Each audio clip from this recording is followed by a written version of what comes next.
అష్టాదశ పురాణాల్లో మార్కండేయ పురాణం ఒకటి. చాలా ఇంట్రెస్టింగ్గా చాలా బాగుంటుంది. ఇది గురువుగారైన శ్రీ శ్రీ శ్రీ వద్దిపతి పద్మాకర్ గారి అనుగ్రహంతో ఆయన చెప్పగా విని నేను రాస్తున్నా. ఎంతో ఇన్స్పైర్ అయ్యి ఎంతో బాగుంటుంది, వినండి. వ్యాసుడి శిష్యుల్లో ఒకడైన జైమిని మహర్షి వచ్చిన సందేహాలే ఆయన సందేహాలు నివృత్తి చేసుకోవడానికి వ్యాసుని అడుగుదాం అనుకుంటాడు. కానీ అప్పటికే వ్యాసుడు బదరికి తపస్సుకి వెళ్తారనమాట. అయితే ఆయన అంత శక్తి గలవారు ఎవరు ఉన్నారు అని ఆలోచించగా మార్కండేయుడు అనే మహర్షి ఉండగా, మార్కండేయుడు గురించి మీకు తెలిసే ఉంటుంది, ఆయన గురించి మళ్ళీ మనం చెప్పుకుందాం. ఆయన దగ్గరికి వెళ్ళి జైమిని తనకు వచ్చిన సందేహాలు అడుగుతాడనమాట.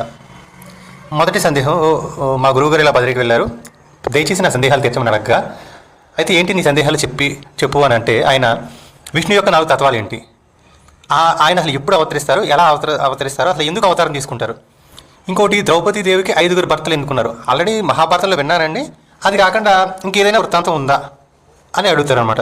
మూడవ సందేహం, ఉప పాండవులు వివాహం కాకుండా ఎందుకు చనిపోతారు, అదిగాక సాక్షాత్తు శ్రీకృష్ణుడే వాళ్ళకి రక్షకుడిగా ఉన్నాడు, అసలు ధర్మరాజు పాండవులు ఎలాంటి వాళ్ళు కూడా రక్షణగా ఉండగా వాళ్ళు ఎలా చనిపోతారు, అది వివాహం కాకుండా నెక్స్ట్ జనరేషన్ లేకుండా ఎలా చనిపోతారు.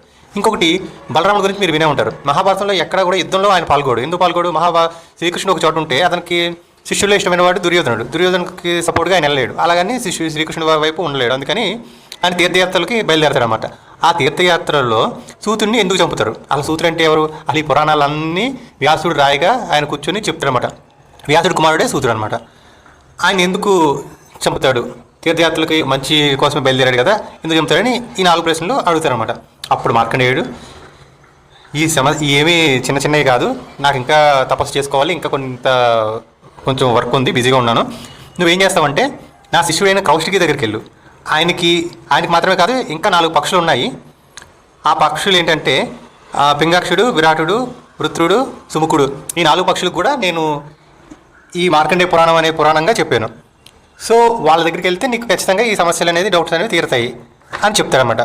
గురుగారు ఇంకొక ప్రశ్న అని ఆయన అడిగితే ఆయన చిరాకు పడకుండా సరే చెప్పంటే, సాధారణంగా పక్షులు మనం నేర్పించినవి చెప్పగలవు, అలాంటి ఈ పక్షులు అసలు వీటి వృత్తాంతం ఏంటంటే మొత్తం ధర్మ సందేహాలు ఎలా తీర్చగలుగుతున్నాయి అని ఆయన సందేహం అనమాట.